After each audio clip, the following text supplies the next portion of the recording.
இன்றைக்கான 2வது புறமோ வந்துருச்சு. இந்த புறமோ வந்து 1வது புறமோட தொடர்ச்சி அப்படிங்கிற மாதிரி தான் இருக்குது. ஏன்னா ரயானை வந்து ரணவ் பிடிச்சி வயிற்ற பிடிச்சி அப்படியே இழுத்துருப்பான் இல்லையா, அதான் ஜாக்லின் கேட்குறாங்க. ஏன்டா அவனுடைய அந்த வயிற்ற பிடிச்சி இழுத்தா அப்படின்னு சொல்லி கேட்கும்போது ரணவ் என்ன பண்ணுறான் அப்படின்னா, நீ வந்து பாத்தியா அப்படின்னு சொல்லி ஓவராக வந்து பார்த்தீங்கன்னா பொங்கிட்டு சண்டைக்கு போகிறான். அதுக்கு திருப்பி சௌந்தர்யா எந்திரிச்சு வந்து நீ என்ன பண்ணுற அப்படின்னு சொல்லும்போது திருப்பி வந்து ரணவ் வந்து நீ வாய மூடுங்கிறான். அதுக்கு சௌந்தர்யா வந்து நீ யாரா சொல்கிறதுக்கு வாய மூடுன்னு சொல்கிறதுக்கு நீ யாரா அப்படின்னு சொல்லி அவங்க கொந்தளிங்க. நீ யாரா சொல்கிறதுக்கு வாய மூடுன்னு ஃபஸ்ட்டு மரியாதை கொடுத்து கற்றுக்கோ அப்படின்னு சொல்லி சௌந்தர்யா ரொம்ப வந்து டென்ஷன் ஆகிறாங்க. அதுக்கு இவன் ரணவ் ஏதோ பண்ணியிருப்பான். ஏன்னா ஃபஸ்ட்டு புறம் போல் இவன் சம்மந்தமே இல்லாமல் ரயானை பிடிச்சி ஏதோ வயிற்றில் போட்டு அமுத்திருக்கான் போல இருக்குது. அதான் இவ்வளோ தூரம் வந்து இவங்க கோவப்படுறாங்க.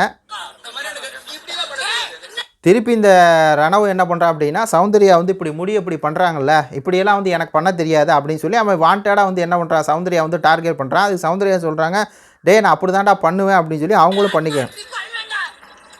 திருப்பி சௌந்தர்யா வந்து நான் அப்படி தான்டா பண்ணுவேன் அப்படின்னு சொல்லி பண்ணியே காமிக்கிறாங்க. திருப்பி வந்து ஜாக்லின் வந்து சொல்கிறாங்க சும்மா சொல்லாத அப்படிங்கும்போது சாரி அப்படின்னு சொல்லி ராணவ் வந்து சொல்கிறான். இந்த இடத்துல தான் சௌந்தர்யா திருப்பி வந்து ஃபயர் ஆகிறாங்க.